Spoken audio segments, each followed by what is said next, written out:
Like always, your support means so much to this channel. Thank you to everyone who hits the like and subscribe button. And with that said, let's jump right into it. And I hope you guys enjoy the content. Because as I said, the XRP ledger is doing things completely different than the rest of the cryptocurrency industry.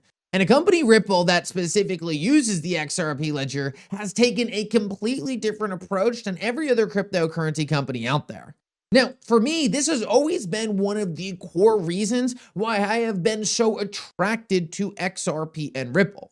The truth is that when I look at the entire cryptocurrency industry, I see a lot of copycat products. I see a lot of blockchains that are all fighting over the same exact business. I see a lot of companies that are all just building the same thing over and over again on different chains.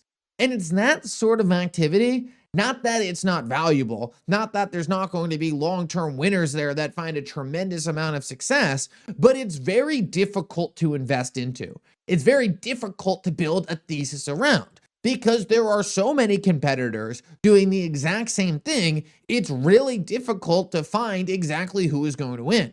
Oftentimes, I will look at someone's portfolio and see 10 different people, 10 different blockchains, all doing the exact same thing.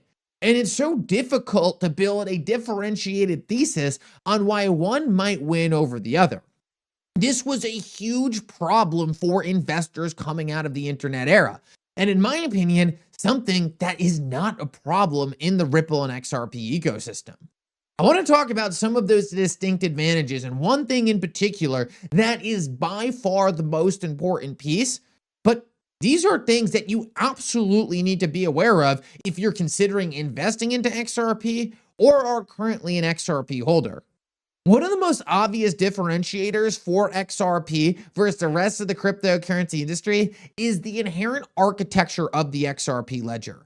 If you take a look at exactly how the XRP ledger was created, it's much different than chains like Ethereum that essentially every single chain since Ethereum has blatantly copied.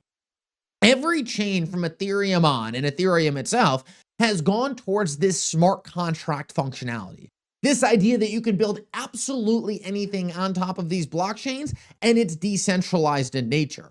Now, this has been a huge source of activity in terms of new people building cool new products, but it has one inherent problem. It segments liquidity and creates a lot of risk. When you have people building and maintaining smart contracts on top of these different blockchains, you don't get the core security of the layer 1 protocol. And if you're confused by that, just listen to this real quick. Ethereum itself is a blockchain. Ethereum itself is one big smart contract.